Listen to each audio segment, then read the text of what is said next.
Здравствуйте, дорогие друзья, всем привет! С вами, как всегда, я, Алексей. Нос немножечко еще заложен, проходит после операции. Да, прошла операция, сегодня смотрим контентище.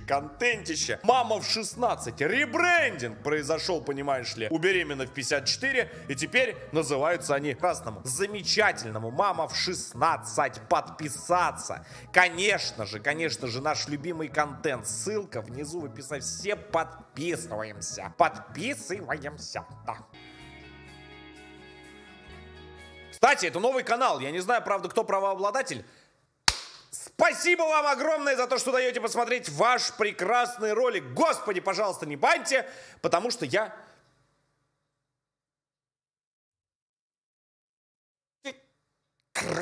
Красивый был уже. Не было, не знаю. Просто не баньте, пожалуйста, очень прошу вас, да. Все ссылки, все оставил, все, лайк поставил, колокол, все прожал. Лайк забыл, лайк поставил. Кстати, очень много по статистике забывает лайки ставить, только быстро зашли, поставили, а то нас всех забанят. Да. Всем привет, меня зовут Валерия, мне 17 лет, и я из города Краснодар. Несмотря на свой юный возраст, я девушка самостоятельная, и характер у меня стальной. В споре никогда не уступлю. До последнего буду стоять за справедливость и правду. А правда всегда на... Чё? Опы? Чё? Иди сюда! Не, ну нормально, чё? Ну, раньше времена-то другие были, да, уже не царские, моей как стороне. говорится. Ой, простите. А зачем вы на место ставите? Ну, оно упало. Теперь это вам придется в любом случае оплатить и купить. Девушка, мне несложно оплатить, я оплачу, хорошо. Я Бизнесмен. очень характерная. Я сказала, значит, я сказала, все. Это не обсуждается никак вообще. На месте чувака просто сказал нет. Она говорит, надо оплатить. Ты говоришь, нет. Ну надо, он у вас упал. Нет. И этот стоит. Я оплачу. Бабки не проблема. Слойка с творогом 1 штука. Молодец. Такой сильный сделала меня жизнь. Мне пришлось рано повзрослеть. После 9 класса я бросила школу и пошла работать. Что я только не делала. Выдавала заказы, отвечала на звонки в колл-центре, раздавала листовки. В общем, бралась за все. Я не стыжусь своей работы. Где бы я ни работала, мне нравится, что Меня я везде в выгоняют. своем возрасте могу зарабатывать самостоятельно деньги. Да. В будущем я хочу выучиться на инженера по техническому надзору. Я мечтаю стать Почему? тем важным человеком, который приезжает на строящиеся объекты и контролирует работу строителей, качество материалов, следит за графиком, а потом еще и решает, принимать готовое здание или нет. Я прошу прощения, конечно, не хочу никого обидеть и ни в коем случае не хочу показаться назойливым. А подскажите, пожалуйста, а поваром случайно вы стать не хотите? Просто, знаешь, вот... Повтори, что ты там ляпнул? Могут обидеться, лучше не надо. Очень тонко и очень опасно. Лучше не надо, да. Сначала я хотела пойти на прораба, но На прораба, да. знакомые посоветовали мне пойти на технадзор, так как прораб — это физически достаточно тяжелая работа. Приходится и самим таскать тяжести. Ну и технадзор действительно выше намного. Пока что времени на учебу не остается, ведь мой рабочий день длится целых 17 часов. Но в будущем я обязательно что-нибудь придумаю. А работаю я сейчас кассиром в продуктовом магазине. Зарабатываю от 20 до 40 тысяч рублей в месяц. Это немного, но мне Сколько? хватает, чтобы снимать квартиру и жить подальше от своей мамы. Между прочим, У молодец. меня с матерью были всегда плохие отношения, так как у нее были Работает. проблемы были и есть с алкоголем. Она вполне А. невменяемый человек. То есть она могла спокойно стеклянную посуду кидать, разбрасывать. Неважно, попадут в меня, сколько не попадут. Хоть повод, хоть без Осуждаю, повода, осуждаю. я везде виновата вообще. Она хотела сдать меня в детский дом, когда мне было 7, то ли 8 лет. До слез история, на самом деле. Я помню тоже, я когда зашел, и старший мой, он такой: бать, смотри, трек вообще просто четкий. С пацанами послушали, я говорю, ну давай. А там это, я ломал за Я говорю, сынок, мы только переехали, твой рюкзак еще совсем не разобран. Может его и не разбирать, может сразу в этот. Он говорит, а что не так? Я говорю, сейчас я тебе включу, сыночка, мужскую музыку, да. И вот этих вот включил. понял, вот этих вот, которые вот размалеванные лица, вот эти.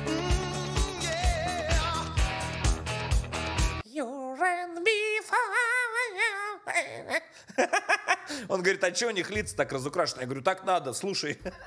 Все нормально. Больше не слушает всякую ерунду, слушает Троцк. Да. Ты выпила! Да это вот то, что ты на меня кидаешься, мне оно надо? Кидаешься? Ты себя неадекватно ведешь. Серьезно. Меня выводить из себя. Пьяный бред. Сама Я докажу. пьяная. Иди, поняла? Мою маму зовут Ольга Петровна. Ей 34 года. Образование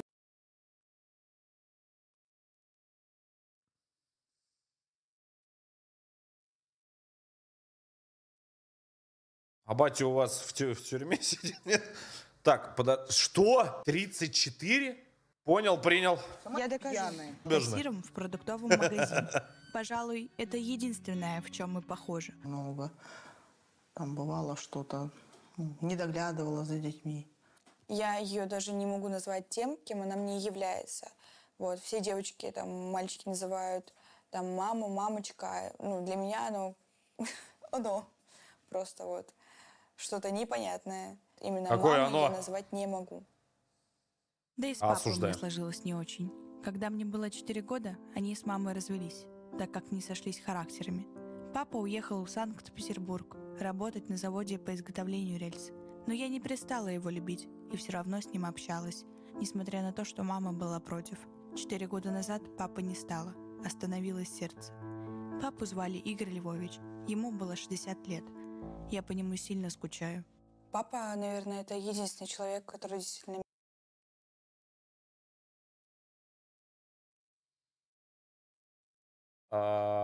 64 года назад у нее минус.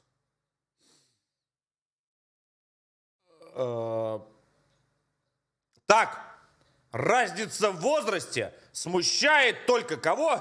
Правильно. Не ругаемся мы в этом. Да. Сказал Максим Галкин и вдул Алле Борисовне. меня любил, всегда мне угождал во всем. Захотела платье хорошо, захотела там куклу хорошо, вообще все что угодно. Осуждаю В таком сам себя. маленьком возрасте Осуждаю, я как-то осуждаю. раз Простите. захотела волосы Вырвалось, покрасить, вырвалось. и то он мне покрасил волосы. После развода у мамы поехала крыша. Стыдно, Она очень стыдно, начала правда. пить и таскать своих ухажеров к нам в дом. Они напивались вместе и постоянно устраивали дебоши. А один из ее залетных отморозков вообще издевался надо мной и поднимал руку. Поэтому с детства я терпеть не могу всех пьяных мужиков. Они мерзкие и агрессивные. Только баб. Я до сих пор помню отчетливо Они каждый милые и момент. приятные. Ну, есть в этом моя вина, конечно, да. Я не спорю там, что я ее не защитила. Были какие-то ошибки в молодости, да. В какой молодости Не тебе хочу я об этом 34? Я бы Эй! давно порвала отношения с Эй! матерью и забыла ее, как страшный сон. Если бы не Как мой ты- младший брат Герман. Ему Герман? 11 лет. Он родился от очередного маминого хахаля. Жить с ним было тоже невыносимо. Вместе с мамой они постоянно пили и были в абсолютном неадеквате. Кто, с Германом? Это сильно пугало нас. Из-за всех этих потасовок я жила в постоянном страхе. Меня мучили панические атаки и нервные тики. Уже в 13 лет я попала в больницу. Врачи поставили диагноз – эмоционально неустойчивое расстройство личности. Поэтому у меня могут начаться приступы истерики по любому поводу. И отсюда у меня еще целый букет болезней. У меня неврология. Вот. То есть слишком много нервов. Острый бронхит у меня появился от нервов. Гайморит. Больные почки у меня. миомы. Чего? Повышенное давление. Да, трехпалый хтёс Шлеймана у тебя не появился, нет? Чего она сказала? Кого? Кто? Чего у нее? Гайморит? Из-за панической атаки... Что? Непонятно. Я не знаю, что там, может, врачи что-то придумывают. С ней все замечательно. Это она вот ходит, ноет просто по больницам, получается. Человек придумывает болезнь себе сам. Мне так же сказали, потом пневмонию нашли. Сама прошла. Я говорю, болезни мы придумываем себе сами. Да, сами. Пока на скорой привезли. КТ сделай. Говорит, что, дебил? Я говорю, все выдумка, все, однозначно, все выдумка. Молчить, помолчать, кто здесь? Про болезни говорит. Прекратите. Не болейте, кстати, не болейте. Здоровья всем, здоровья. И забираю его к себе, когда у мамы случается очередной запой. Я знаю четко твой голос, когда ты пьешь. Ты на работе даже не стесняешься. Это что ли? Нормально разговаривай. Слышишь, ты, у меня куча свидетелей, что я трезвая была, понятно тебе? С ним вместе бухала. У нас, говорит, состояние одно было. Либо стабильно пьяные, либо стабильно слегка выпившие. Да. И вообще, я считаю, 2 бутылки водки, влитые в организм, они вообще не дают никакого эффекта. Где Герман? Я его заберу. Ты его не заберешь. Ты то такая есть, чтобы у меня забирать Германа. Я его старшая сестра, которая хочет для него нормальное будущее. Нет, никто. И зовут тебя никак. Очень расстраивает то, что она сейчас собирается все повторить то же самое, что и с моим детством. То же самое происходит сейчас у Германа. Не водит его никуда, не занимается его учебой. Абсолютно. Он у вас заговорил хотя бы? Нет, к 11 годам. Плюет в его сторону, и поэтому я планирую забрать Германа Страшилка себе. какая-то. Я серьезно настроена лишить мать родительских прав. И я сделаю все, чтобы этого добиться. Уверена, Герману со мной будет намного лучше. Я, в отличие от мамы, занимаюсь его воспитанием. Брат обижается на мою строгость и просто пока не понимает, что ему это во благо. Герман в последнее время стал относиться ко мне, куда я тебе не сестра, а вообще абсолютно ревно. Я помню, я когда стекло в школе тоже высадил. Домой пришел, мне ремня отцовского, офицерского такого. Говорит, сынок, это тебе во благо. И прошли года, и реально жопа до сих пор помнит, такой хороший. Вот такой широкий. Я помню, прям воздух он рассекал, как кнут. В окно здоровые рамы разбили, понял, эту огромную. Панорамное это окошко вы высадили, да, портфелем. Бегай там, крутись вот этого. Давай, говорит, за руки возьмемся и будем крутиться. Ой. Человек. Лер, ты комментарий только что так же. Вообще обидно. Мной, да, моим портфелем разбили, а я еще виноват. Будущего и За что? заставляю учиться. По крайней мере, ты не вырастешь, каким-нибудь, я не знаю, реально дворником.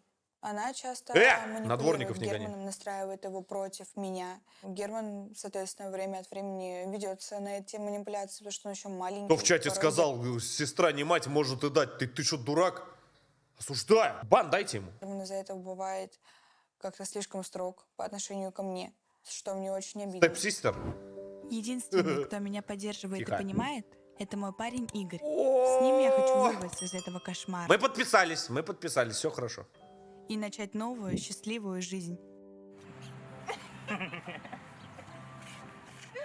С Игорем мы познакомились в магазине, в котором я работаю. Действительно, Он а мне где сразу еще знакомиться? понравился, но он такой скромный, что мне пришлось действовать самой. Я написала свой номер телефона на чеке и думала, а хватит ли ему смелости хотя бы написать. Хватит ли ему мозгов выкинуть эту бумажку к чертовой матери и не влезать в эту пучину? Нет, попался, дурак. Вечер Игорь позвонил. Игорь! Пригласил на свидание. И вот уже год мы счастливая пара. А он об этом знает? Что мне понравилось в Лере, это внешность.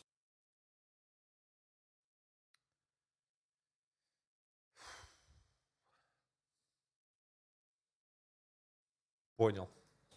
А именно глаза, губы. Игорь старше меня на 10 Рот. лет. Ему 27. Но меня это не смущает. Наоборот, с ним я чувствую себя надежно. Он прораб на стройке. Работа опасная. Но зато зарплата хорошая. Опасная, Больше да. 150 тысяч в месяц. Сколько? А ты когда на тросе, например, висишь, тебе не страшно? Чего у него лицо такое белое? Страшно. Работа такая. Моя мечта — это благополучная семья, счастливая семья, в которой царит мир, любовь. Для меня также важный момент, чтобы Любовь. Ай, молодец. финансово тоже все было хорошо. Конечно. Несмотря на свою брутальную профессию, Игорь очень ласковый Брутальную профессию. Я что, я не пойму, стриптизер-любовник, что ли? Брутальный прораб. Возвращение прораба, часть 5. И нежный. Я поняла, что он тот человек, который может Вот, по жизни. Вот он, наш слон. мне дать все. И заботу, и стабильность. Стабильность. Поэтому спустя всего 2 недели после знакомства я переехала к нему жить. Люблю тебя. Я тебя. О, дебил. Игорь мне сразу сказал: со мной тебе работать. Со мной...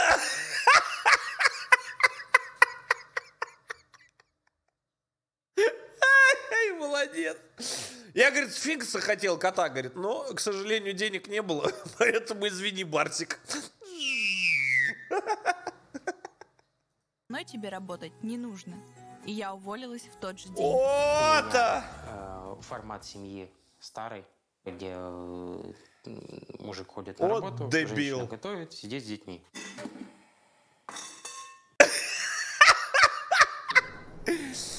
Ну и как там вообще в целом? Готовит, нет? Сидит с детьми. Иди еще за тортиком сгоняй, терпух. Лер.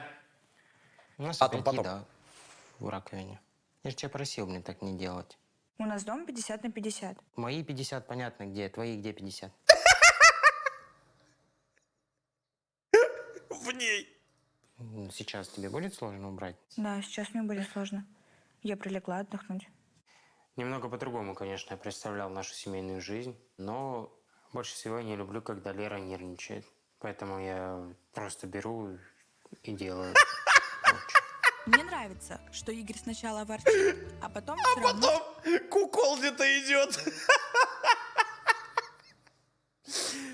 Терпи, Озон! Терпи, братан! Терпильный уголок Игоря. Молодец. Брутал. Брутальная профессия, да? Все делает сам. Но какая я хозяйка. Да, пусть у нас не блестит дом от чистоты, но зато в нем никто не пьет и не устраивает драк. Мам, привет. Ну ты можешь внести эту недостающую лепту. Пришел домой голодный с работы. Посуда не помыта. Лера, да, командная такая девочка. Игорь попал под каблук. Почему? Как бы он должен приходить и мыть посуду каблук? вечером после рабочего дня тяжелого. Я не понимаю. Маму Игоря зовут Елена Ивановна. Ей 48 лет. Она работает продавцом в продуктовом магазине. А вас все, что ли, там, вы всем городом в продуктовых магазинах продавцами, что ли, работаете или что? Зарабатывает 30 тысяч рублей Сколько? в месяц. Все, что мама Игоря слышала обо мне, это только жалобы от моего парня. Она думала, я капризная принцесса. Но когда мы с ней познакомились лично, и она узнала, что нам с Германом пришлось пережить в детстве, она прониклась ко мне и к брату сочувствием и стала поддерживать во всем. Общалась только с тобой, с мамой твоей не общалась. Я думаю, ей так же больно, что что-то у вас не ладится. К сожалению, я пыталась наладить с ней отношения очень много раз. И мать такая: больно, мне больно, не могу унять эту злую боль. Наливай! Я этим обжигалась. Ей всегда было плевать на мои чувства. Я не... Всем насрать! Насрать! Понимаешь, насрать. Хватит всем жаловаться, хватит ныть. Хватит это терпеть! Хочу знакомить ее с мамой Игоря, потому что это абсолютно разные люди. Мне даже стыдно их знакомить, потому что вот она у меня такая алка. Мне жалко Леру, что у нее такие отношения с мамой, но я постараюсь ей помочь. И хотелось бы все-таки, чтобы отношения с мамой у нее наладились. Елена Ивановна прекрасно меня понимает, ведь отец Игоря тоже алкоголик. Из-за постоянных пьянок они развелись. Но Игорь продолжает общаться с отцом. Его зовут Валерий Юрьевич, ему 50 лет. Работает у Игоря на стройке и снимает жилье. Свою зарплату часто пропивает, и денег на аренду у него не остается. Но он знает, что Игорь ему займет или впустит переночевать. А меня его визиты бесят, потому что я с детства на дух не переношу пьяных мужиков. Зачем вообще вы пьяные приходите? Я вам говорила, чтобы вы трезвые приходили только. Это пиво. Что такое бокал пива? Лерочка, успокойся, пойдем. Зайдем, я выведу. Все. Когда это уже, блин, закончится, я не понимаю. Выпьешь баночку пива. Но для нее это целая трагедия. Как бы я не дебоширю, я очень спокойный человек. Когда отец Игоря выпьет, он меня максимально раздражает. Мне становится очень противно от него, от его присутствия, от вот этого вот запаха. Это ужас. Когда он так вот сидит, позорит перед соседями нас. Ну, это отвратительно. Это человек очень сидит, пиво пьет, что? Я так надеялась на новую жизнь, но пока мне приходится терпеть перегар от отца Игоря, оскорбление от собственной матери и капризы родного брата. Я Терпим. постоянно на нервах и переживаю, как это еще может отразиться на моем здоровье, ведь я жду ребенка. С Игорем стали жить вместе, у нас началась интимная жизнь. Первый секс произошел через 2 недели. Какая жизнь? По обоюдному согласию. Когда я узнал, что Лере 17 лет, на секунду Уехал в тюрьму. испугался, но Ушел в СИЗО, в вернусь законе скоро. я прочитал, что в нашей стране возраст согласия наступает 16 лет.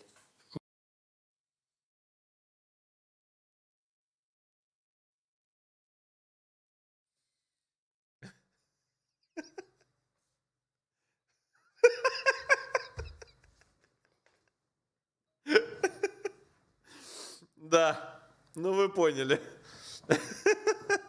Не хватает на тебя одного человечка.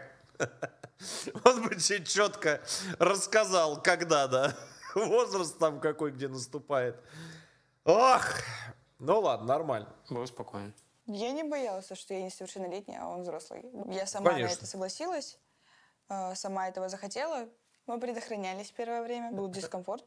Мы решили, что не будем предохраняться. Правильно. Сегодня я обнаружила в своем календаре, что у меня 6-й день. Мы хоть и не предохраняемся, но я уверена, что прерванный половой акт защищает от беременности. Но я решила не затягивать и купить тесты в аптеке. Мне так не терпится Ай, господи. узнать результат, что я тут же пошла в ближайший туалет в торговом центре. 2 полоски. 2 яркие 3 красные полоски. на обоих тестах. Полоски. Это просто какой-то... Я в слезах позвонила Игорю и попросила приехать. У меня паника. Я боюсь и не знаю, что делать. Что случилось? Чего?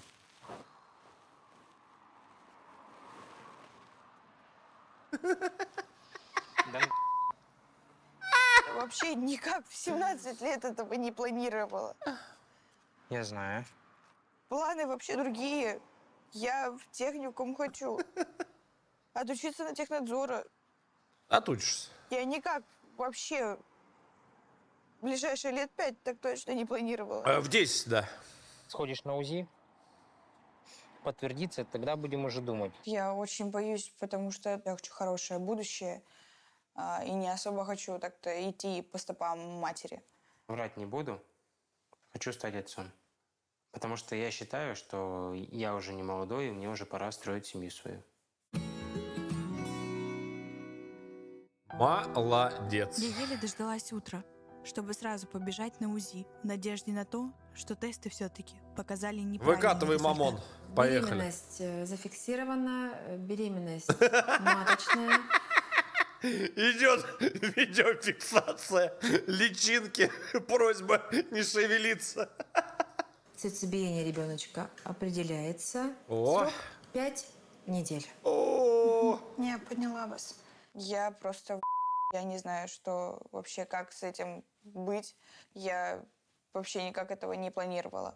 После УЗИ я решила сразу встретиться с Игорем, чтобы сообщить, что беременность подтвердилась. Он всегда и во всем меня поддерживает, но все равно переживаю, что Игорь может испугаться и бросить нас с ребенком. Солнце, я буду самым лучшим папой на свете, правда. Я буду лучше всех мыть посуду и убирать за собой срач в доме. Если хочешь, можешь никогда не работать, просто лежать и отращивать свое пузо. Да, дорасти его прям до барабанок футбольного. Да, мне очень нравится, да, потому что любовь это главное. Деньги, вот это все карьера и все остальное, это все полная шляпа. Да, лежи, ничего не делай, потому что я тебя люблю, потому что между нами любовь. Сказочный. Я даже не ожидала такой реакции, что ты вот так вот будешь Да я сам в шоке. Полчата в шоке, 5000 человек сидит. Всех пачки отвисли. Я не вижу проблемы в том, что Лера оставит ребенка. Конечно. Я работаю, я зарабатываю деньги, я потяну.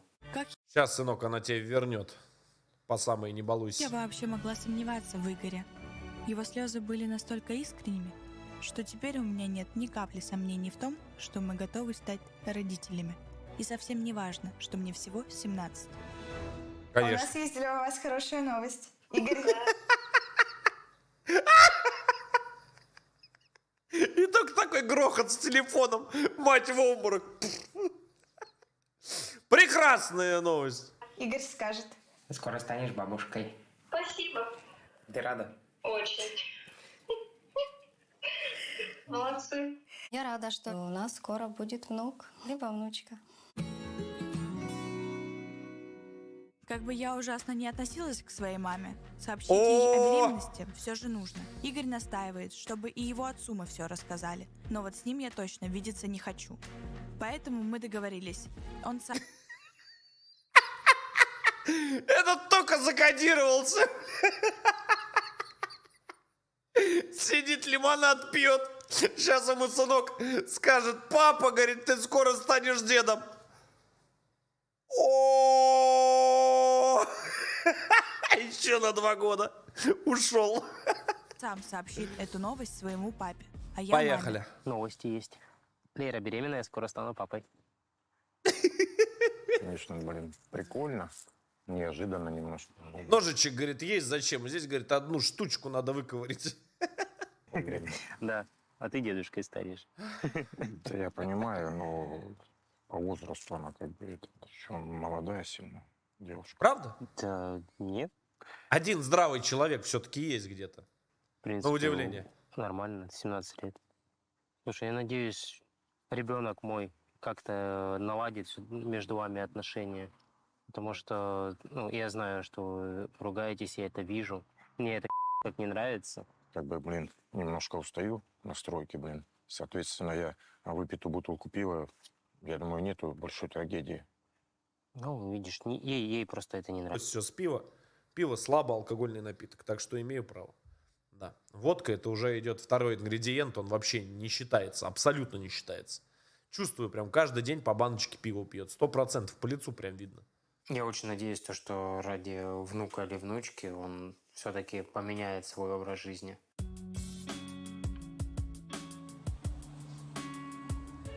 Что случилось? Я беременна. О, как? Это точно? С локтя. Уверена? Да. Смотри, не пожалей потом. Ну, забеременела. Мне все равно. У меня в голове не укладывается, как можно так цинично реагировать на то, что ты скоро станешь бабушкой. Мне вообще, говорит, вообще просто, говорит, даже дверь открыта. Ее безразличие довели меня до истерики. Прекрати истерики закатывать, потом и горяши поднимать все будет. Опять будет терпеть. Я опять почувствовала себя ненужной, как в детстве. Мне так плохо, что я позвонила Игорю и попросила приехать. Ты понял, она дрейфует с дивана на диван, как льдина. Белый айсберг в океане, все плывет в ночном тумане. Из комнаты на кухню лежит полдня, как котик морской. С работы. Солнышко. Рира. Ай, господи, он у вас с места вообще сходит? Нет, может, он прилип, посмотрите, он в этой занавеске живет, чтоб вас, дебилов, не видеть. Да ничего, она опять Да выбесила, нормально. как Да. я ее говорила. Ей абсолютно все равно. Нечего вообще, что ли? Все как обычно, короче. Успокаивайся. Мне кажется, у Блин, меня чё- давление подскочило. Ну, у тебя пульс повышенный. Ты как определил? Тонометр принесу, померяем. Хорошо? Хорошо. Все, говорит, повышено, да. Чую.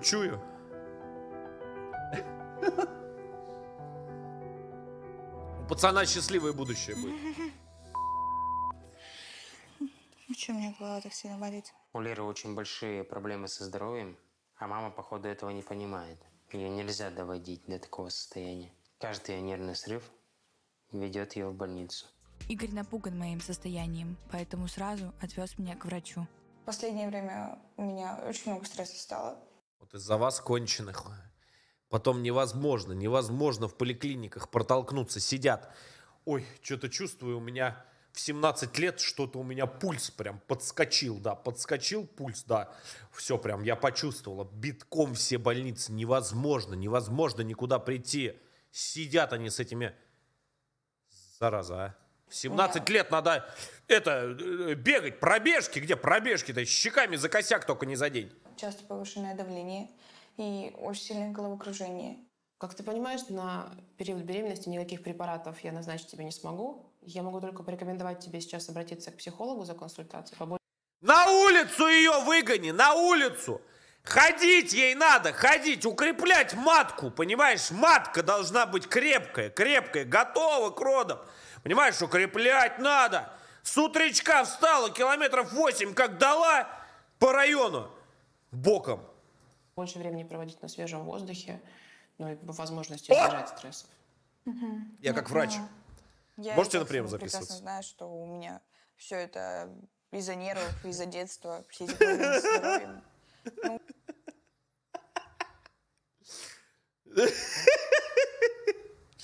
Вот чувствую, говорит, жру, говорит, как слон. Да это хобот в холодильник засовываю. Попробую, значит, сходить к психологу, может, это мне как-то поможет. Надеетесь. На прием. Кстати, канал, как правильно, «Мама в 16». Напишите, пожалуйста, в комментариях, если увидите. А вы не против? Я передачу-то вашу смотрю. А то мало ли, может, там это. И вы против? Да, я удалю все. Да, я такой. Психологу, потому что моя психика сейчас расшатана. И я боюсь, что это может негативно отразиться на моем ребенке. Психика была расшатана, когда недавно мне 2 страйка на канал дали, и 3-й еще накинули. И там все решалось в один день, пока старый страйк сняли, и 2 новых дали. Вот это моя психика просто, она чуть не тронулась. Очень было пограничное состояние, да, но я справился, я молодец, я сильный. Уже 1 остался, между прочим. Да, в апреле месяце истекает. Я теперь послушный, да, не матом даже перестал ругаться. Страшно, очень страшно. А скажи, пожалуйста, вот когда ты у себя как бы заметила паническую атаку, какая-то ситуация именно во взаимоотношениях с мамой произошла на тот момент? На тот момент уже достаточно было ситуаций плохих, связанных с ней. Она очень часто и много раз, когда пила, допустим, могла и руку поднять, могла начать закрываться в ванной, или брала демонстративно веревку, говорила, что вот я никому не нужна, раз никому не нужна, пойду там порежусь, повешусь. У нас...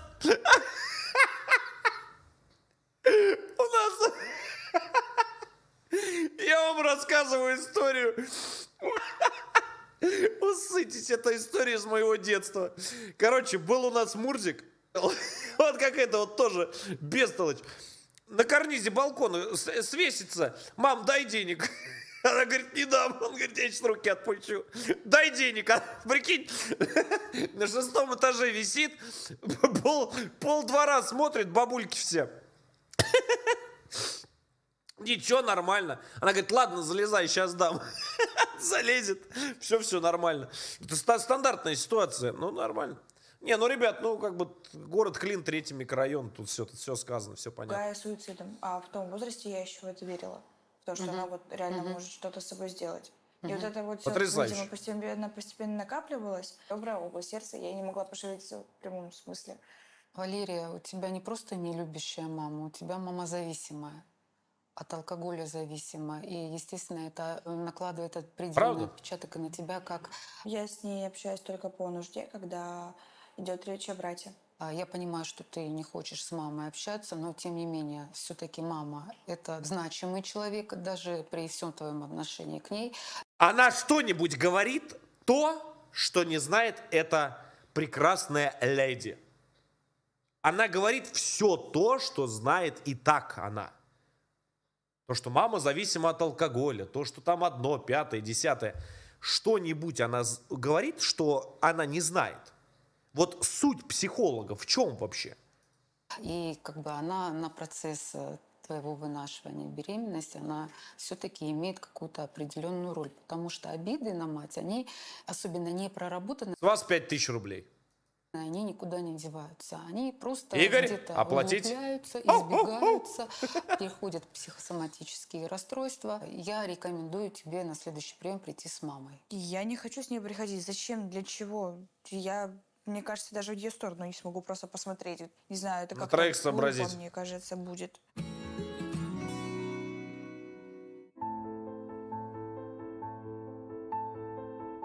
Мне до сих пор не выходят из головы слова мамы. Смотри, не пожалей потом. Благодаря поддержке Игоря и тети Лены я только успокоилась и решила, что готова рожать. Но из-за матери меня снова мучают сомнения. А что, если я и правда пожалею? А вдруг с Игорем что-то случится, и я останусь одна? Как тогда я буду воспитывать ребенка? Ведь у меня даже профессии нет. По А я дому не хочу, ходит, как самонадрочкой моя мать, занимается. родить и не суметь нормально обеспечить малыша. Мне срочно нужно кому-то выговориться. Кругами, иначе кругами. я взорвусь. И мама Игоря — Я это сейчас взорвусь. единственный человек, с которым я могу делиться всем. Ну, просто посмотрите, а какие перспективы? Я хотела пойти учиться в сентябре. По итогу, что вот это вот, ну как это делать ребенку просто маленьким на руках? Игорь на работе. Если у него закрываются объекты, его вообще дома не видишь ни днем, ни ночью. У нас нет своего дома, жилья, у нас нет своей машины. Ну, куда? Мы в дерьме! Те трудности, с которыми ты и Игорь можешь столкнуться, с ними в любом случае можно справиться. Они приходят Правда? и уходят, а радость твоя будет расти с Игорем. Будете вместе радоваться. Подумай, пожалуйста. Ему. Если нужна будет помощь, то помогу вам. Для меня это все как бы нормально. То, что беременность ранее, то, что у них нет квартиры, образования. Ну, ребенка сделали. Мозгов. Меня очень сильно влияют слова мамы Игоря, так как у нас с ней действительно отношения как мамы с дочкой. Такие разговоры меня успокаивают. Ведь правда, Игорь меня любит. С тетей Леной у меня прекрасные отношения. Согласен. Чего мне бояться? Ведь я всегда мечтала о большой дружной семье.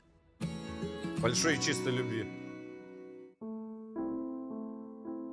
Я так счастлива, что Игорь окружает меня заботой и оберегает от стрессов, но вот папа Игоря продолжает меня раздражать.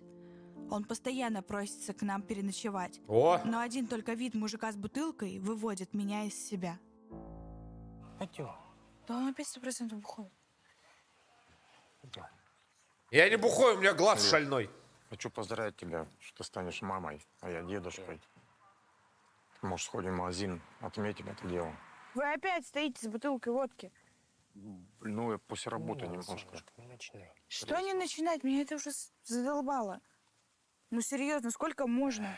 Он даже сейчас пришел, чтобы поздравить, и то бухой опять. Пойдемте продуктов купим, там что-то. Это надо, я больше не буду его терпеть. Да нет, нет, все. Солнце, погоди. Солнце. Ну, подожди. Стой. Что? Подожди. Что? Ну что, блин, ну это ж мой отец, блин, ты что? Да, я твоя беременная девушка, ничего не смущает. Я знаю, ну как... Он мне нервы треплет, и мне вот это вот беременной терпеть? Я понимаю, все прекрасно. Ну как мне выбирать между тобой и им? Отец Игоря хоть и пальцем меня не тронул, но он пьет. Ты что, дебил? Ты реально? Ой. Господи.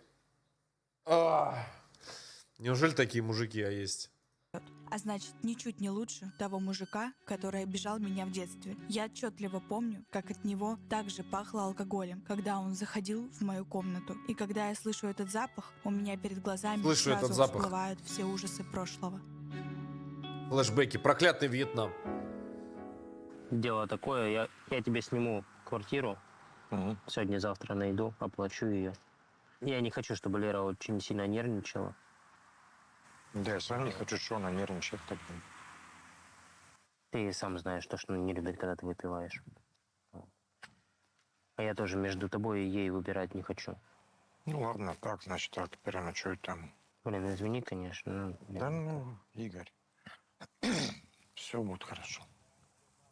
Все наладится, надеюсь, в дальнейшем, Гриш. Все хорошо. Я тебя люблю, Гриш. Я тебя тоже. Лера, она просто еще очень молодая.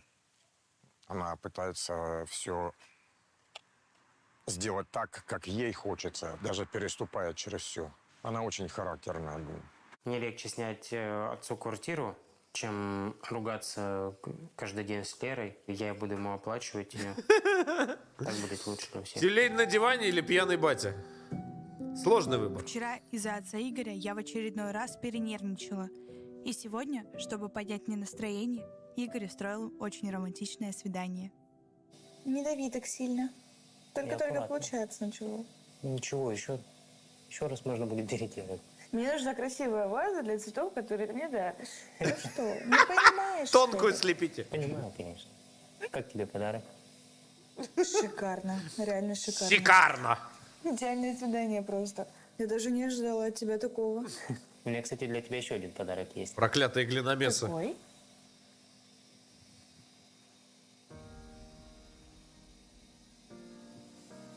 Колечко? Не просто колечко. Я очень долго думал. Выходи за меня. Ты серьезно? Да. Нет, я шучу. Абсолютно. Да. Дебил. Без капельки сомнений. Нормально, одевай.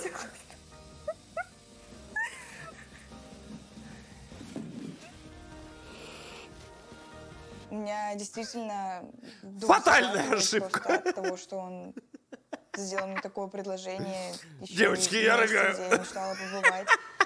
Как он вообще до этого всего додумался, это... Эмоции переполняют просто.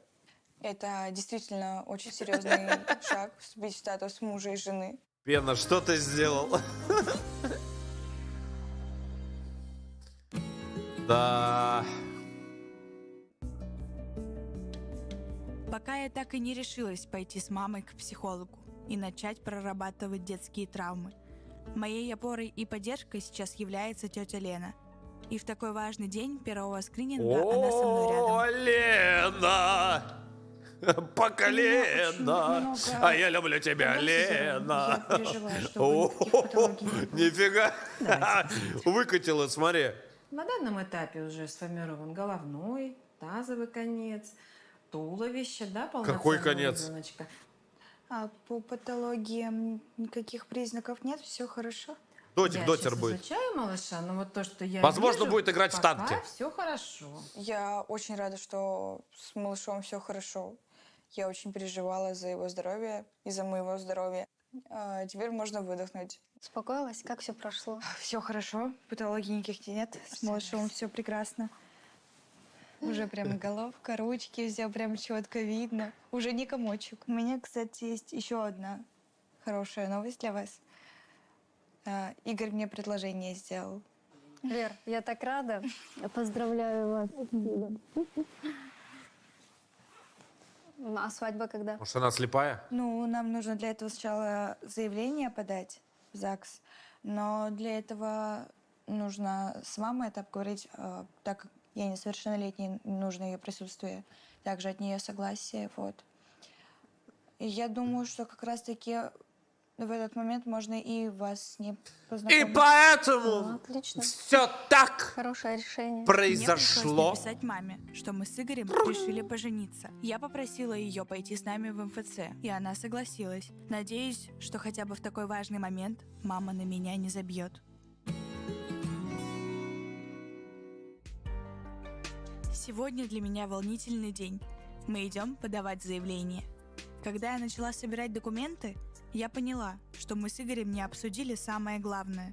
Я не собираюсь менять фамилию. Я очень сильно люблю своего отца, и я хочу дальше понести его фамилию. Так. Надо какое-то решение принять, я так понимаю, да? По этому поводу. Ну, не знаю. Давай, может, каждый при своей останется. Да ну нет. В семье должна быть одна фамилия, по-любому. Королевским стать. Не знаю, бабушка на меня убьет точно. Бабушка меня убьет. Это Мне 27 лет, не такая дебил. большая проблема, я думаю. Я-то от семьи не отрекаюсь, просто фамилия, это фамилия и все. Я думаю, поймут. Так что ты реально будешь мою брать тогда? Да, а чего? Она причем на шару вкинула. Даже никто вообще, он даже не думал, то, что это прокатит. Нормально все прокатило. Варианты какие? Котя. Котя.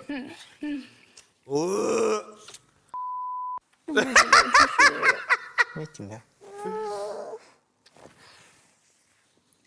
Это реально круто. Я считаю, то, что у семьи должна быть одна фамилия. И то, что я буду королевским, что, классно звучит. В МФЦ нас уже ждали.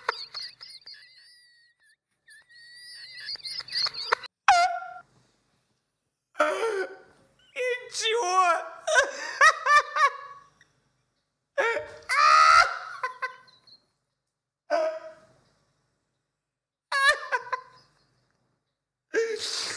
А отчество не горловой нет.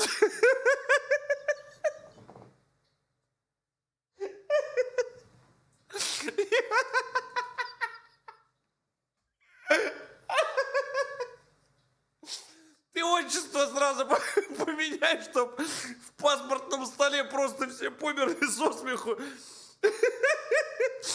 Ой, молодец, сынок, молодец. Ой, слезки аж потекли. Молодец. Ты вообще, ты прям пробиваешь все, что может. Ждала мама Игоря, а вот моей мамы все нет и нет. Ой. Неужели и в этот раз она меня подведет? Запой. Слушай, уже полчаса прошло. Ну, там вообще приедет, нет? Привезут Я сейчас. не знаю, сейчас я пробую ей еще раз позвонить. Хорошо? Ладно, беги.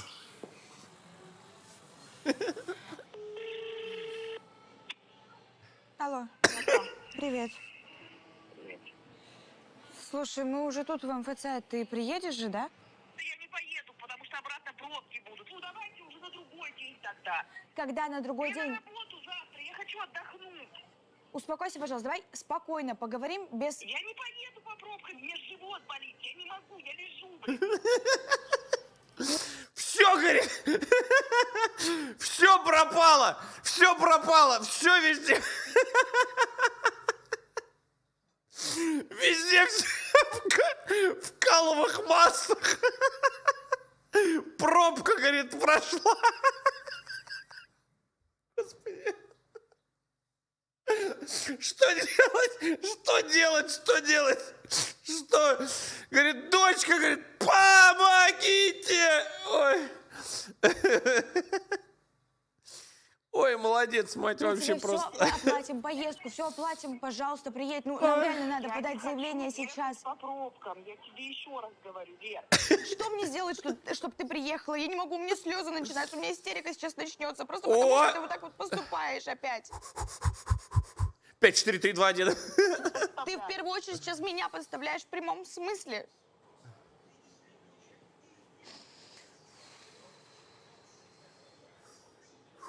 Герман, одевайся. Сейчас такси вызовут.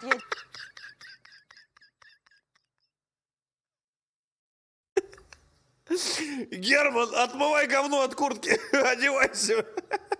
Мы едем.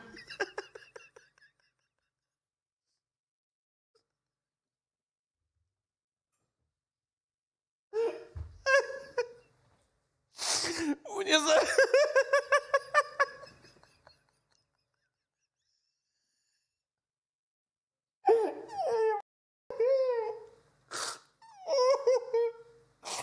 Я не хочу это смотреть.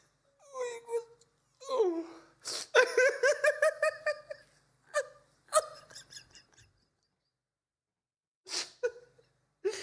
Ой.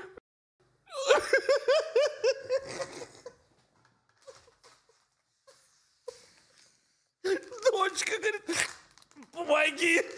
Третий день, говорит, стрём дальше, чем видим. Что нам делать? Люди! Внезапный приступ дизентерии.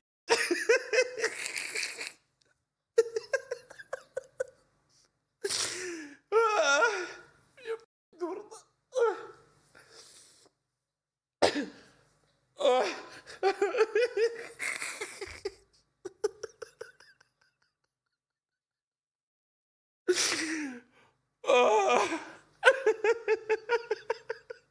Мне очень страшно. Я не хочу это смотреть.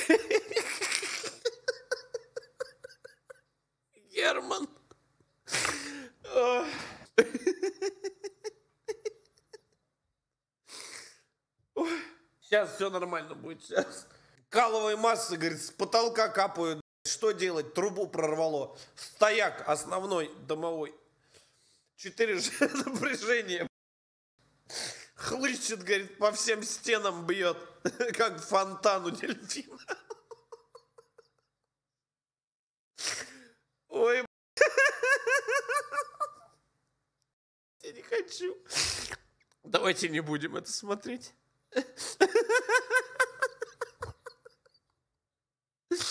Герман, выплывай.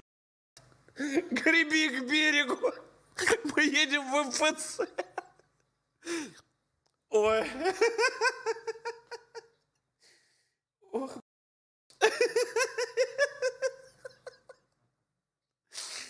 Ой. Все, тихо. Сейчас все нормально будет. Сейчас. Фух.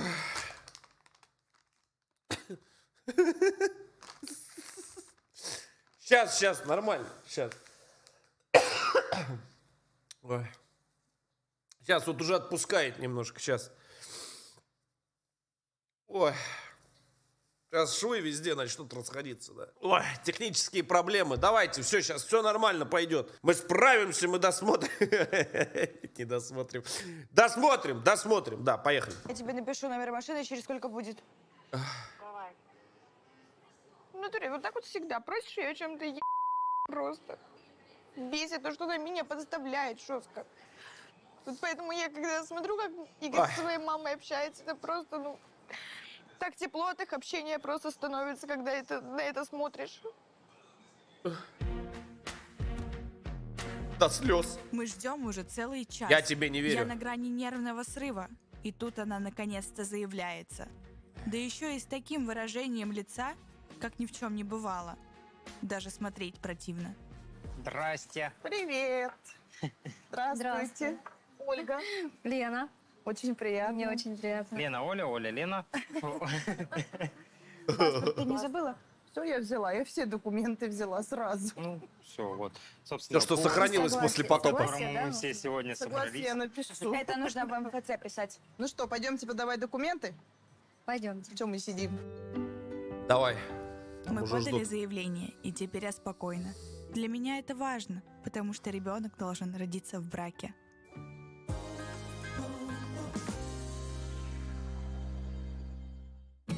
В браке ты слышал? Нет. Сумасшедший. Пока у мамы ночные смены, мы забрали Германа к себе. Когда Ночные он со мной, смены. мне спокойно. За эти дни я стараюсь дать ему всю свою любовь Гарпуна. и заботу. Мы много гуляем, обнимаемся, дурачимся. Дома скучно. У нас веселее? Да, у вас веселее. Там, говорит, вообще Ты песня. соскучился по Игорю? Да. Там, А говорит, также каждый я день, строго как на слежу пороховой за тем, бочке. чтобы он учил уроки, хоть ему это и не нравится. Чем занимаетесь? Ну, с Германом уроки делаем, я тут по своим делам. Вижу, как он уроки делает. Герман? Да, я ему перерыв дал 5 минут поиграть. Ну, а тетрадь вообще пустая, да? Леща отцовского. А Как... вообще хоть что-то начинал делать? Герман, помнишь задание? Нет. Тебе надо было 2 страницы переписать. Почему ты сидишь, ничего не делаешь? Переписать? Это Убирай что телефон. за Герман на вечерняя домашнем школа? обучении, потому что так она, видите ли, Спецобучение? захотела. Типа у нее там нет времени его в школу водить, делать с ним уроки. Герман так не умеет ни читать, ни писать, и она еще дальше растит из него человека, который в будущем не будет элементарных вещей знать, Читать, понимать. ни писать не умеет. Действительно работать дворником или грузчиком, вот и все. О котором я мечтала. Вот я не первый раз сталкиваюсь с тем, что начинают гадать. Гадают и гадают, гадают и гадают. Постоянно спрашивают. Вот все-таки, вот кем Герман станет? Дворником, да? Или этим? Или дворником, да. Неважно кем. В общем, несколько вариантов ответа. А у меня сразу, понимаешь, флешбеки.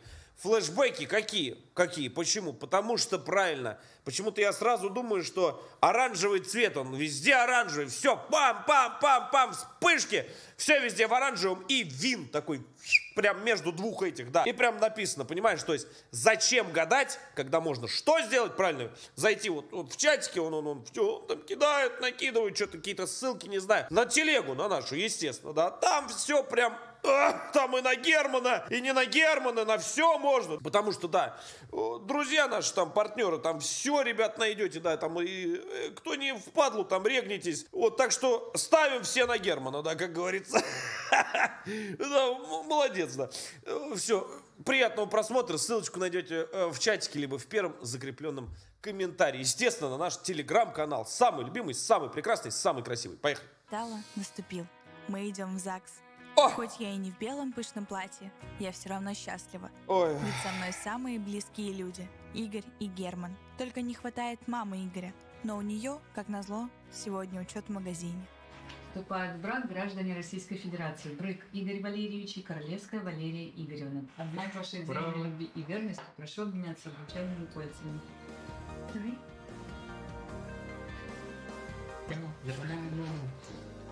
Я очень рада, что мы расписались. Это очень важный шаг. Привычка. Теперь семья официально, законно. Очень крутые эмоции, когда Еще ты одна выходишь замуж ячейка за действительно общества. любимого человека. Ублюдочная.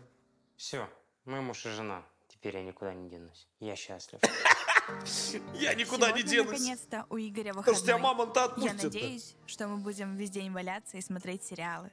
О. Но с утра пораньше он разбудил меня шумом в ванной. Ты куда ты? Ты же хотел отоспаться. У меня сегодня не вышли работники. Кто опять не вышел? Папа, Толик и Сережа. И опять ты будешь за них отдуваться? Толик, папа и Сережа. Ты понимаешь, что они тебе уже на шею сели просто, и все? Да, прекрасно понимаю. Тогда увольняй этих работников и новых ищешь. Он и на работе терпит, он везде терпит, бедолага, вообще везде все. Что за бред? Терпит. Я не могу со своим любимым человеком провести выходные. Я этих уволю. И но Сережа кто будет тоже. работать? Нужно искать новых. Это не так просто. Солнышко, мы решим все эти проблемы. Правда, решим. Но, блин, мне сейчас нужно бежать. Извини меня, пожалуйста. Меня очень сильно раздражает то, что Игорь почему-то слишком лояльно относится на работе к своим друзьям, к своему отцу. Они им пользуются, а Игорь просто этого не замечает. Почему же это Я согласен происходит? с Лерой, то, что Непонятно. Я слишком много провожу времени на работе, но чем больше Уж я это провожу работа. времени, тем больше денег. А она хочет, чтобы я и дома был, и чтобы деньги были. Так Он бывает. начинает что-то подозревать. Я в бешенстве, что из-за отца Игоря Срочную я весь день истерику. просижу дома одна. Больше я такое терпеть не собираюсь. Я настояла, чтобы Игорь после работы зашел к нему и серьезно поговорил.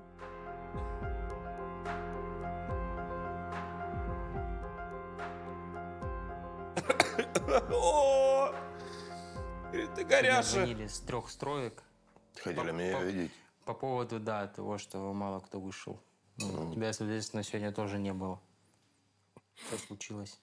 Ириш, все люди болеют. Извините, я в не такие погодные условия выходил. У нас реально есть конфликт с Лерой.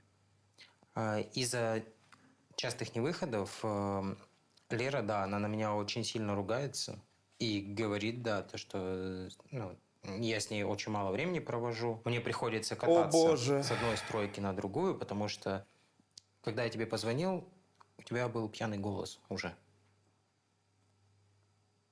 Это было 12 дня. Мы с тобой разговаривали, чтобы ты не пил. Кто ходит в гости по утрам, тот поступает мудро. То тут нальют, то там нальют. Глядишь, и снова утро. Что такое? Ну а что, ну заболел. Хочу, чтобы ты не пил. Заболел. Звучит как тост. Твой алкоголь мешает работе. Кому, говорит, мешает? Мне очень стыдно за моего отца, но я на это, к сожалению, повлиять не могу. Это не моя жизнь. Наливай.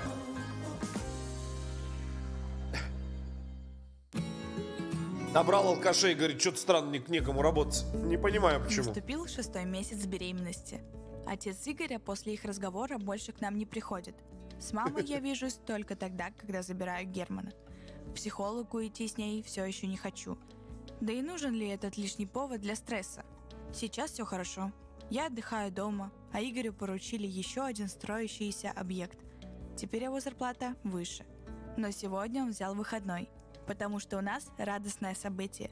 На втором скрининге нам скажут пол малыша. Кровоток у ребенка хороший, кислорода ему хватает. Нету недостатка, да? То есть тут в этом плане все хорошо.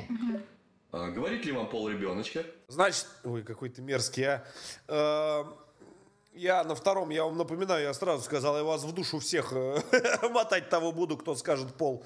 Я говорю, ни в коем случае, да. Вот этими намеками начали, я говорю, прокляну всех сразу до 10-го колена, разговаривать никогда в жизни больше не буду. Что-то я хотел сказать. Вы мне скажите, вам вот все равно было, вот у кого детишки есть, вам все равно было вот пол ребенка какой? Или не все равно? Или все равно? А? Да, конечно. Да? Я вообще было... Хорошо. Ну что? И я первого говорю, будет пацан. Все, мужик сказал, мужик сделал, да. Но втором уже вообще было. Какой будет, такой будет. Я могу сказать, у вас мальчик. Поздравляю, у вас мальчик. Да. Я смотрю, и это мой ребенок. Еще и врач говорит, что будет сын. Я хочу провалиться просто сквозь землю от счастья.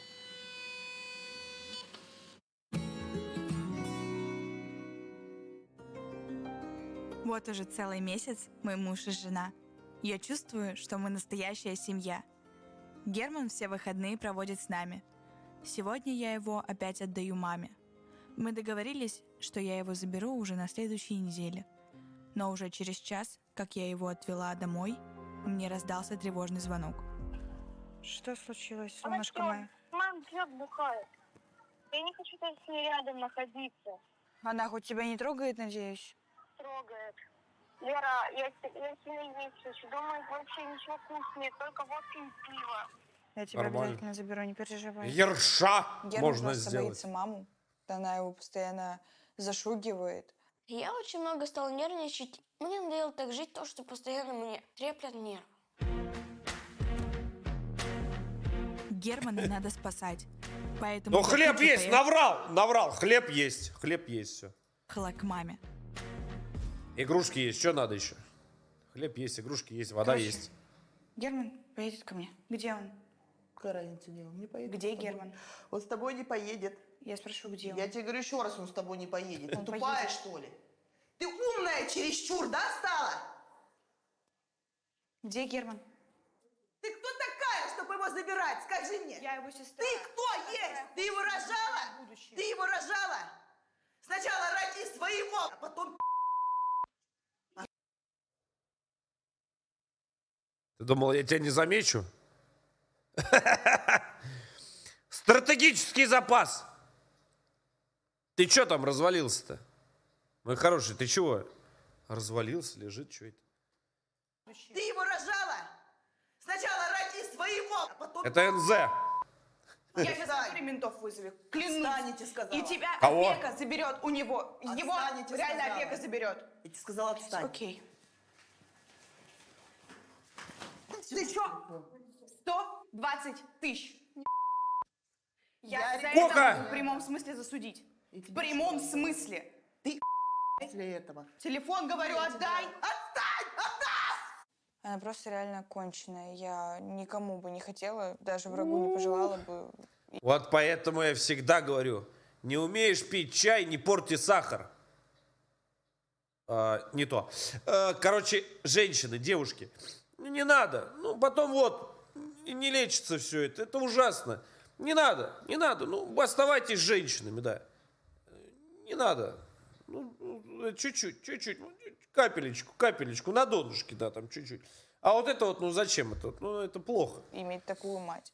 Мне очень жалко своего младшего брата. Я прекрасно понимаю, что он чувствует сейчас, потому что я сама все это ощутила на себе. И просто реально хочется его забрать, и все.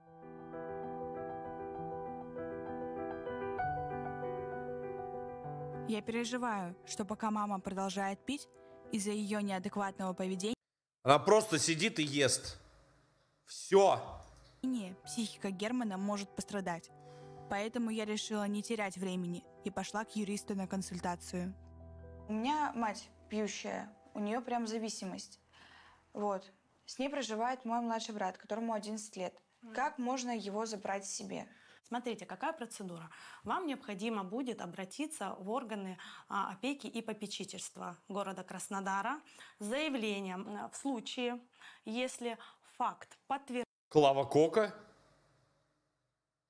подтвердится, что она действительно ненадлежаще ухаживает за вашим братом, то есть уклоняется от своих прямых родительских обязательств, органы опеки могут инициировать иск о том, чтобы ее ограничить в родительских правах. После того, когда инициируют иск и она ограничивается в родительских правах, ребенка помещают в специализированное учреждение и смотрят, кто может забрать ребенка к себе. Вы вправе подать заявление на опеку. У Валерии есть все шансы для того, чтобы забрать к себе своего несовершеннолетнего брата, поскольку она состоит в зарегистрированном браке, у них есть жилье, где проживать, и если факт того, что ее мать действительно уклоняется от родительских обязательств, подтвердится, тогда ребенок, скорее всего, будет передан ей под опеку. А в последующем она уже имеет право подать на лишение родительских прав свою мать. Я буду ее лишать родительских прав, потому что она не может дать ребенку элементарно поесть. Я его люблю как... Лучше бы тебе дала, согласен. Младшего. Мне его на самом деле очень жалко. Игорь, уберите, я пожалуйста, против, Игоря. И даже за. Оформите опекунство над ним.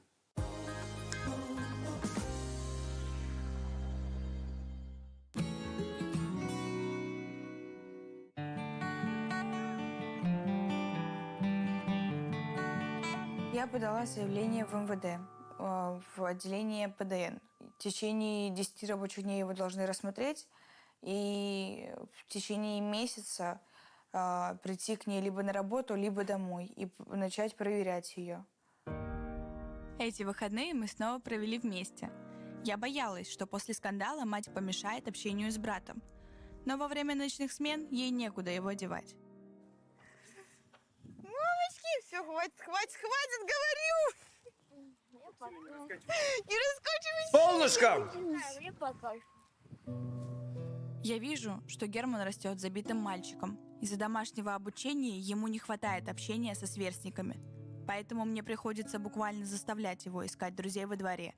И каждый раз, когда я его отвожу к маме, я понимаю, что эти дни он снова будет в одиночестве. Поэтому я сделаю все, чтобы это скорее закончилось. Я подслушал, говорили то, что я скоро буду совсем жить у Леры. Это почему? Иди ко мне сюда. Ты будешь со мной жить? Это мой сын. Я его никому не отдам. Заберут только через мой труп. У нее вообще с мозгами все хорошо. Я говорю, что по этому поводу я ничего, к сожалению, вам не могу ответить. В смысле ты не можешь? Ты ее хоть как-то можешь притормозить, чтобы она не И делала? все ему, прикинь. Ты кто, ей муж или кто? Хороший уже вот этой заниматься. Либо я сделаю Все так, туда что просто. будет. Я тебе клянусь. Я сделаю так, что ты ее изнасиловал, я заставила тебя жениться на ней. Хороший, вот я говорю, я... Осуждаю! Заявление. Вот если я напишу, пойдет так, что будет хуже только вас. А что, дебилы? Ты уже была в МФЦ и дала добро. Как ты напишешь заявление? Это уже муж с женой. А? Хватит, я и говорю. Пускай успокоится уже.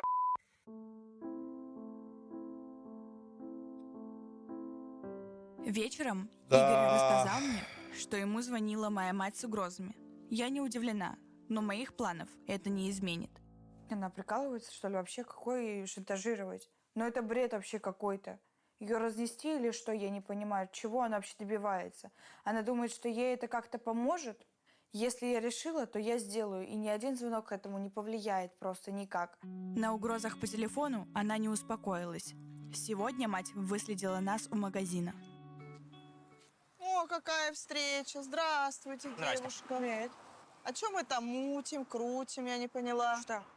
По поводу Германа. Герман мне сказал, ты документы какие-то собираешь, чтобы меня лишить родительских прав вообще, что ли? Я хочу, чтобы у Германа нормальное будущее было, чтобы он учился, а не сидел дома. А с чего ты вот начала документы собирать? С какой это стати? Ну, потому что жизнь ты такую ведешь. Какую такую? Безобразную. Я что, Ну, как тебе под сказать? забором валяюсь, по-твоему, или что? Ну, под забором, может, ты не валяешься, хотя я без понятия. Это мой сын, я тебе его не отдам. Это ты мой делать? брат. И что? Это мой сын, я его Герман. родила. Ты делать можешь все, что угодно, но ты его не получишь, я тебе говорю. Не нужно мне козни строить. Зачем? Я же и не строю козни. Хотя могу. Есть возможности. Надеюсь, что ПДН придет и зафиксирует факт опьянения и заберут у нее Германа.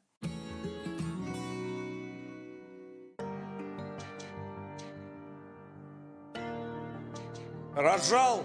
Нет, не рожал. Не Во мужик. время беременности я испытываю слишком много стресса. Я очень переживаю, что третий скрининг покажет какие-то отклонения у ребенка. Ты кто? На данный момент ребенок соответствует своему сроку беременности. Даже более того, у него животик немножко больше, чем размер костей. Это говорит о том, что задержки развития плода нет. Я очень рада, что Даже у ребенка животик больше. все хорошо, что он активно набирает вес, растет. Особенно мне каждый раз на скрининге просто нравится слышать стук его сердца. Это невероятные эмоции всегда. После скрининга мы заехали за Германом и пошли в один из самых больших зоопарков Краснодара, чтобы отвлечься от всех разборок. Это в Краснодаре такой зоопарк?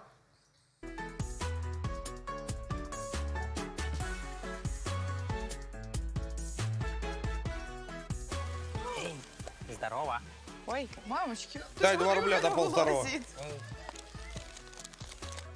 Ты их хочешь, да?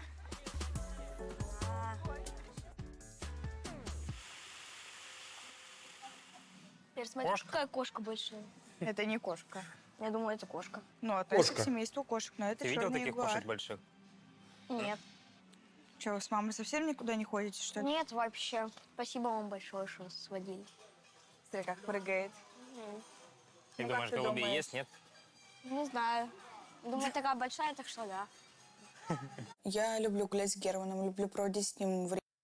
Да, правда, говорят в телеграм-канале сегодня, да, человек ноутбук у нас выиграл. Между прочим, уже 3-й розыгрыш. Вот был iPhone 15 Pro Max, значит. Потом у нас с вами был розыгрыш чего, правильно, ноутбука. Сейчас, я думаю, знаете, что надо разыграть? Какой-нибудь комплектик, вот этих вот AirPods, да, AirPods, да? Нормально? AirPods, нормально? Несколько штучек, да, так, чисто там, штучки 3. Просто 3 победителя AirPods. Просто репост, как всегда, в телеге, ребят, подпишитесь обязательно, да. Давайте AirPods, так, чисто так это, набросим вот этих последних самых, да, топовых. Куплю там 1100, да, и вам опять разыграю. Вот, так что, да, их, если что, продать тоже просто очень просто, и они отлетят сразу, как семечки. Короче, все, следующий конкурс на AirPods. Да, я вот такой вот. AirPods. Что для этого нужно? Просто подпишись на канал Hardplay. Прямо сейчас возьми, подпишись, дорогой. Ты постоянно смотришь без подписки. Подпишись на канал и просто в телегу залетел и нажал участвовать в розыгрыше. Все. Да, я вот такой. Время. Но он действительно не глупый мальчик, и он действительно много чего может. Просто нужно для этого дать ему семью. Кто-то сказал семья? Вечером мы возвращаем Германа маме. И я, как всегда, переживаю, в каком состоянии ее увижу на этот раз. Приветики. Здрасте. Привет. О, Герман, иди с Игорем поднимись. Лера пускай останется, поговорить с ней надо. Хорошо.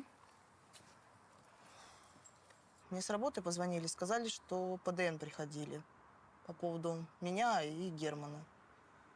Я тебя очень прошу, заявление забери, давай как-то это все мирно решим с тобой. Я предлагаю тебе написать мне доверенность, чтобы у меня были такие же права, как у тебя.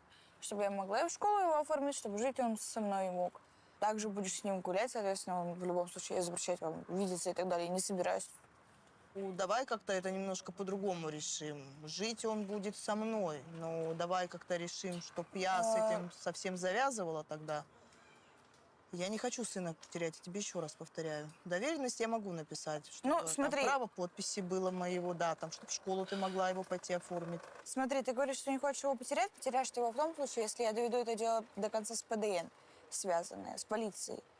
Ну, Лер, я хочу все исправить. Ну, вообще нет. Если она резко исправится и перестанет страдать этой дичью, то никто ни у кого ничего никого не заберет, если что. Ну, покажи, что ты можешь без алкоголя и так далее и тому подобное. Хорошо, я покажу, докажу. Раз ты Я сейчас покажу. захотела меняться, давай тогда на днях запишу нас к психологу. Хорошо, Сходим на я терапию. согласна. 5000 Раз есть я ли? меняться собралась, я согласна на все. Я боюсь забирать заявление с ПДН, потому что, ну, ей я точно не могу на слово верить. Вдруг она мне не напишет эту доверенность. Опять все заново начинать и опять это ждать, пока Чекай, на 2 заявление дня начнет хватит. рассматриваться. Это все очень долго, на это просто нет Женский времени. алкоголизм, кстати, очень сложно лечится.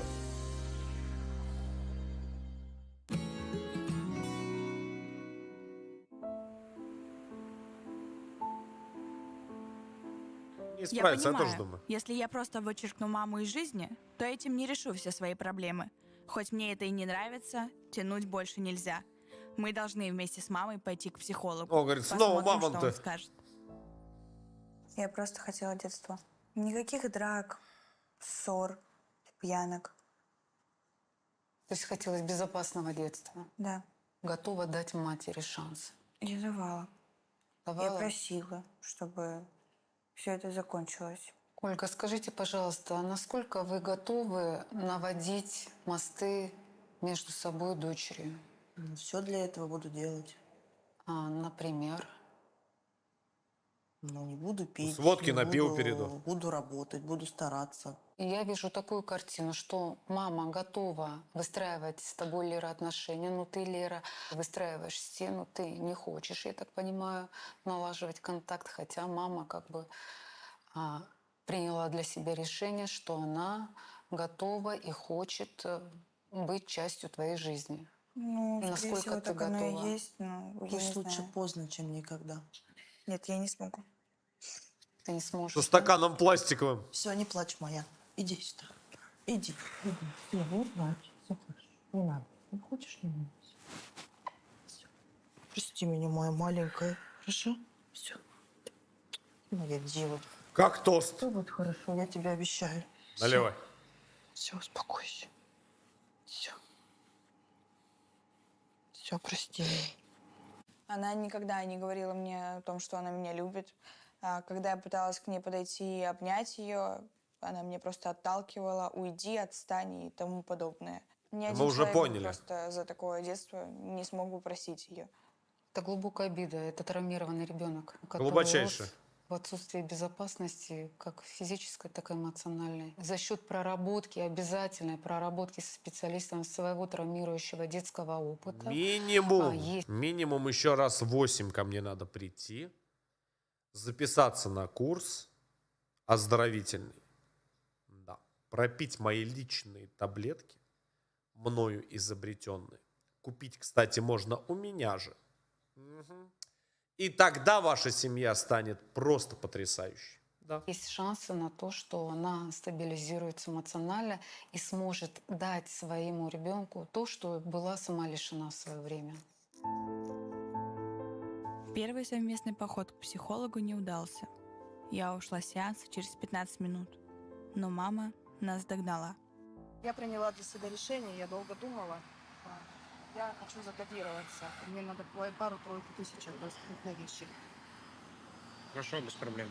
Я правда, Поможем. честно, хочу со всем этим бросить. Я хочу нормальный образ жизни вести, Лер, правда. Лучше поздно, чем никогда, раз так. Ну, главное, чтобы ты не передумала и точно Я это не сделала. передумала, я это сделаю. Ради Германа в первую очередь. Хорошо. Ради Хорошо. меня, пожалуйста. Отличный подарок будущему внуку будет. Прости меня, правда, честно. Прошу, я тебя очень люблю. Прости Если меня, паленки пожалуйста. по 200 взять, представляешь, это несколько ящиков. Мне главное увидеть твои действия. Это будет лучше. О, чем сегодня, мои. говорит, увидишь. Давай договоримся. Если реально закодируешься, пойдешь, реально вообще перестанешь Реально. пить, в принципе, вообще вот Реально. абсолютно реально закодируешься, пойдешь. Как верблюд буду. Я не буду больше пытаться забрать Германа. Я хочу, чтобы дочь ко мне относилась хорошо. Я хочу, чтобы мой сын жил нормально, не боялся чего-то там, чтобы ему страшно не было со мной находиться. Я про эту кодировку уже 150 раз слышала. Я верю только поступкам, только действиям, реальным действиям. А вот это вот то, что она на словах, то и дело просит прощения, но оно просто не удалось. Пусть сначала сходит, закодируется, а потом я подумаю, давать ей шанс или нет.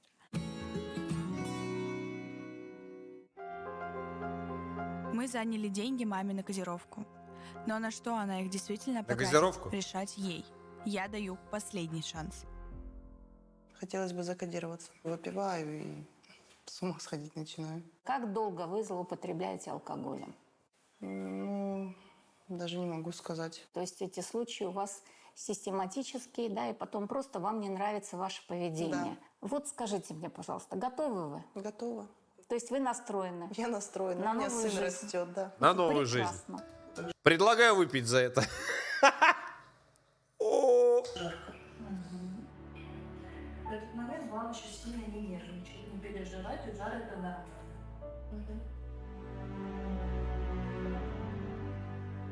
Лерчик, привет. Привет. Ну все, я закодировалась. Торпеда зашита. Стою на путь исправления. Молодец. Все, сделали укольчик, все хорошо. Я действительно Укольчик. приятно удивлена. Я ж тебе Дай сказала, бог, чтобы я ты не сделаю. сорвалась, Не, и ты всё чё? было хорошо. Там такие последствия, Лер, страшно. Не, это что? Летального исхода я явно не хочу. У меня Ого. мелкий растет, куда мне. Так что все нормально, все будет хорошо. Это действительно удивительно, что она реально пошла закодировалась. Но в любом случае нужно помнить, что это только на 34, определенное кстати. время. Напомню То есть возраст. Посмотрим, не запьет ли она снова через год, когда все это уже пройдет.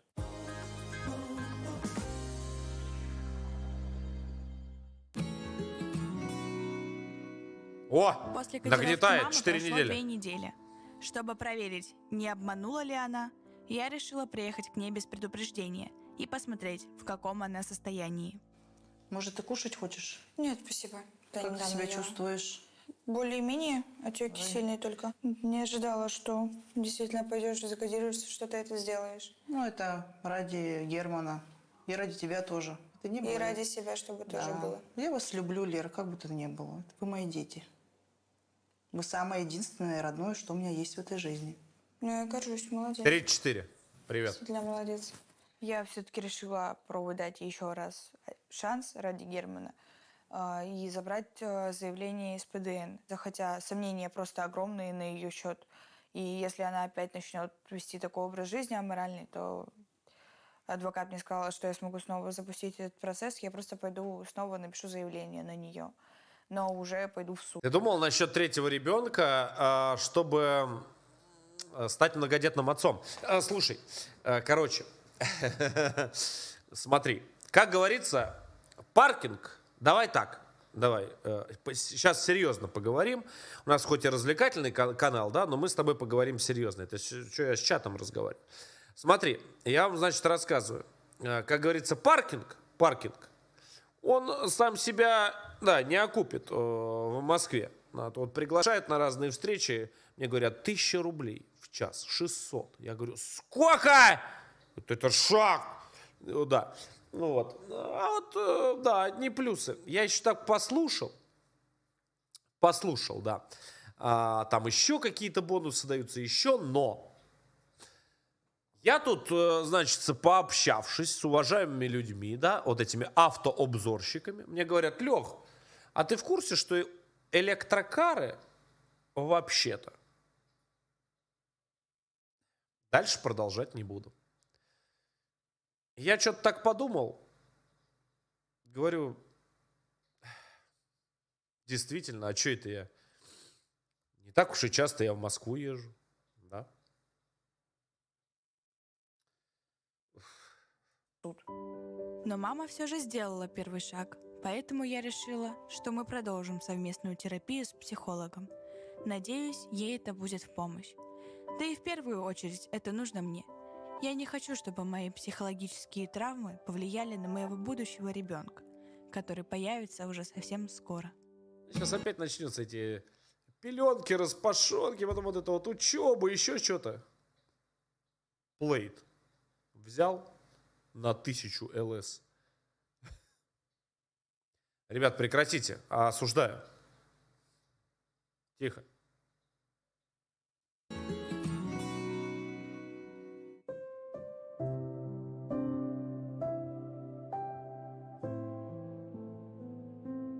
Котя. Котя. Я есть хочу. Котя. Скоро надо вызывать. Зачем? За шкафом! Зачем? Зачем скорую надо вызывать? Как ты думаешь? Давай вместе подумаем. Давай, 3 варианта ответа. Ну, ты понял. Мне, походу, в воду отошли. Да ну. Прям реально утекает. Да ну. И живот просто падает будто. Мы вызвали скорую, и меня отвезли в больницу. Врачи сказали... Так, здесь сейчас страшилка будет. Я такое боюсь. Это сейчас... Эх, добей меня. Пропускаем. Вот, через 3 дня. Все, там все родились. Все хорошо. Все, личина вылезла, как говорится. Все, погнали дальше. Ой, вот это страшно. Сейчас там начнется вот эти вот... Да, ручки. Вот, да. Куда отошли? Куда? За пивом. О! Тише. Здравствуйте, Валерия Игоревна. Как вы? Ну, чуть-чуть Как самочувствие? Тяжеловато жрать столько. Держите ребеночка. Мамочка дает. Все хорошо. Солнышко. Мне очень тяжело ходить, я очень медленно хожу. Мне больно вставать с кровати, больно переворачиваться. Не вставай. Шов часто тянет. Я хочу сказать, что женщины, ну, это реально просто герои. Мы с Ромой находимся в Героини. больнице. Врачи еще выхаживают малыша и следят за набором его веса. Пока я показываю Игорю сына только по видеосвязи. Но мне уже не терпится увидеть, как он впервые возьмет его на руки.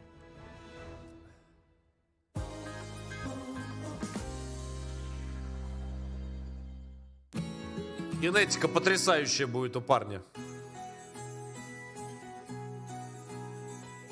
Спустя 2 недели врачи сказали, что серьезных угроз здоровью малыша нет, поэтому нас с сыном наконец-то сегодня выписывают. Что это за сверток? Я взял Рому на руки. Это так страшно. Он такой маленький. Вот это... Хрупкий, беззащитный. Я тоже ничего не понял. Ничего. Мне первый раз дали. Я говорю, куда? Причем так внезапно, знаешь, она такая... что-то все стояли, что-то копошились на выписке. Там этот конверт, не конверт. Вот это вот. Ты стоишь такой... Говоришь, что происходит вообще? Куда я? Как вот это все? Вот это вот... А тебе потом такой, нате, подержите. И ты такой...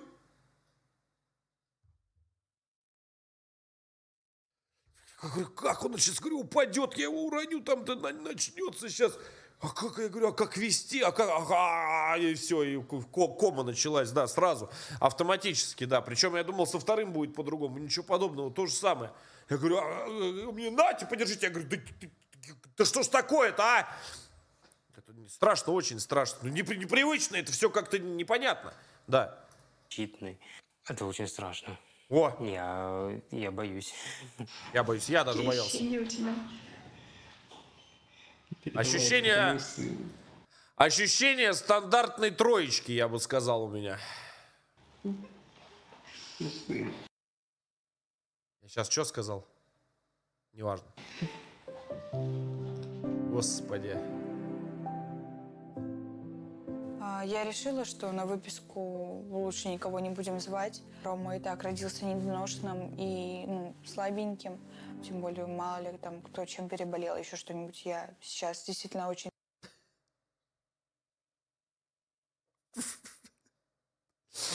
Я просто не могу, у меня уже башка болит смеяться. Ку-ку! Зациклена на здоровье Ромы. Смотри, что папа нам тут устроил. Спасибо, котенька.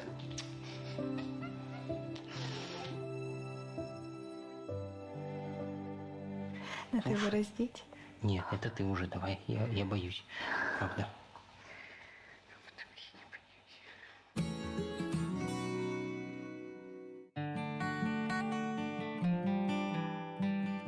Пока мы с Игорем только делаем первые шаги к тому, чтобы быть хорошими родителями. Несмотря на большую загруженность на работе, Игорь мне очень помогает с Ромкой. Встает ночами, убаюкивает малыша и даже меняет ему подгузники. У него попа не в памперсе. Что это такое? Ну, слез, наверное. Почему так? Ну, как ты его так одел? Нормально одел. Думаешь, в темноте лучше сделаешь? Да, в этом-то и дело. Папа не научился нам еще памперс менять, да? Не научился. Папа не научился еще головой думать, когда выбирает себе вторую половину. Ничего, сейчас мы его научим. О! Да. Осуждаю. Присыпься.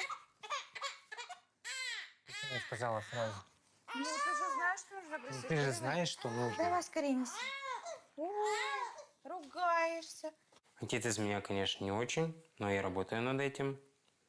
Читаю в интернете, спрашиваю у мамы. Ну, когда-нибудь научимся. Здоровье Она что Ромы делает? меня все еще беспокоит. Я боюсь упустить начало каких-либо заболеваний. Поэтому мы регулярно проходим обследование и посещаем врача-педиатра. У нас малыш недоношенный родился на месяц раньше положенного срока. И у нас есть переживания по поводу его здоровья. Осмотрим лялечку? Да. Прекрасно. Идем. Кстати, тоны очень хорошие у него. Прекрасные. Сердцем все нормально будет. Обратите внимание на сосудистый рисунок. Это единственное. Не перегревайте, не переохлаждайте, не давайте долго кричать. Хорошо? Если Это плачет, как? брать на руки. Ясно? Сейчас я тебя одену, солнышко, и все. Порой тяжело осознавать, что так рано повзрослела. Но мы в любом случае со всем справимся благодаря тому, что мы любим друг друга. Он об этом знает? Прошел месяц с рождения Ромы. Он окреп, со здоровьем все в порядке. Поэтому его, наконец-то, можно познакомить с родственниками. В первую очередь мы поехали к маме и бабушке Игоря. Зайка. Я почему-то задумался над словом педиатр. Как там на Твиче дела? Опасное слово. Мой родненький, ой, мой правнучек, да золотой же ты мой. Старая школа. котик, да точно всегда рада. похож на папу. Всегда говорю, дай бог здоровья нашим бабушкам, дедушкам, если еще, конечно, ну, вы поняли, все у них хорошо, если еще все живы, здоровы. Ребят, дай бог, обязательно позвоните, проведайте, если даже там далеко, хотя бы просто позвоните, спросите, как, чего там, где, зачем, почему. С тортиком придите, с тортиком, не забывайте, они все это очень любят. На самом деле торты-то ваши, они не тарахтели, не забывайте только, не забывайте. Цветочек какой-нибудь принесите. Ну, хорошо же, приятно. Вон я, бабуля, хризантем розовых, понял? Мне операцию же делали на нос. На 8 марта думал, загашусь, совесть замучила. Да, когда ходить уже более-менее нормально смог, за рулем машины ездить. Несколько дней назад поехал, да, всем купил цветы, да. Матушки, бабульки. Вот, бабуле хризантем купил, белые, с розовым. Ой, красивые такие, кустовые какие-то, короче. Вот, и без всего, просто такой большой-большой красивый букет. Вот. Ну, понравилось все, довольная, счастливая там. Да. А что им еще надо? Что еще надо? Ну, тортик, еще обязательно. Ой, мой родненький, как я рада тебя видеть, мой же золотой ты котичек, родненький. Хочешь подержать? Да, хочу я подержать. Все, мой золотой, вот я золотой. Ты мой сладенький, мой золотой такой ребеночек. Хорошо, что ты приехал, родненький мой. Да, приезжай почаще. Это очень приятно, как матери, смотреть, что действительно его все любят, его все очень ждали. Игорь также рассказал о рождении сына своему отцу. Я бы не хотела показывать ему Рому, но понимаю, что для Игоря это важно, что он хочет общаться с папой. И ради мужа я готова перебарывать свою неприязнь к Валерию Юрьевичу. Внук? Не надо. Зайка. Хотел бы извиниться перед тобой за свое поведение нехорошее. Честно тебе хочу сказать, блин, я изменюсь как дед, потому что таким внуком или с маленьким, блин. Я вас всю беременность, как и Игорь, всю свою жизнь просили просто не пить. Вот и все. В жизни главная семья и дети. Ну, теперь семья есть, теперь будем по-другому немножко. Можно подержать? Нет, держать нет. Ирочка, это мой внук вообще. Нет, на руки не дам. Он пока еще сильно маленький, не контактируем пока ни с кем.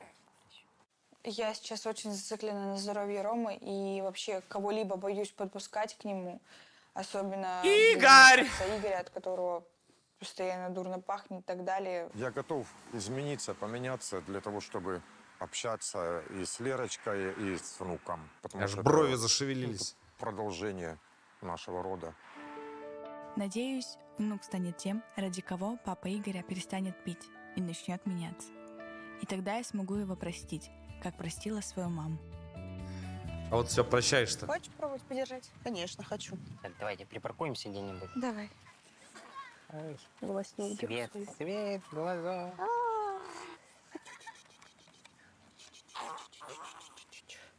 Ой, ты зайчик.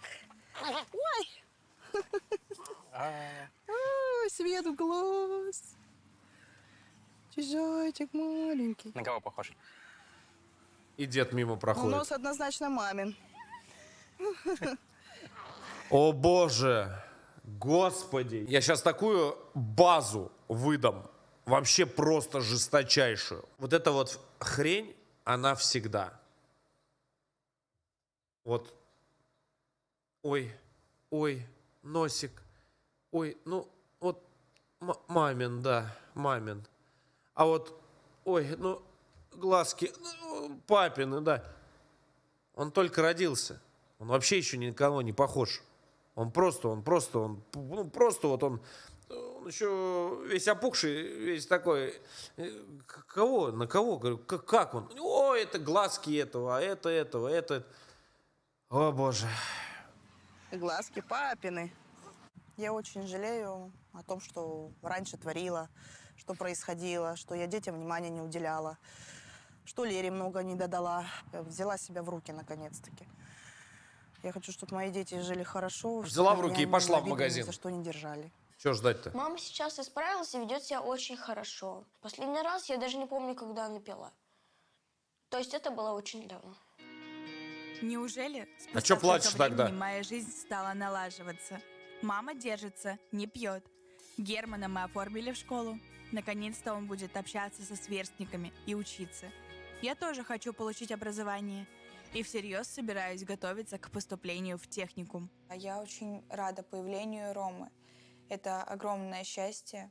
Но Чекай, до нужно сих пор не понимать, поступила. уверены ли вы в своем молодом человеке, в твердой опоре, потому что и Деда Мороза не существует.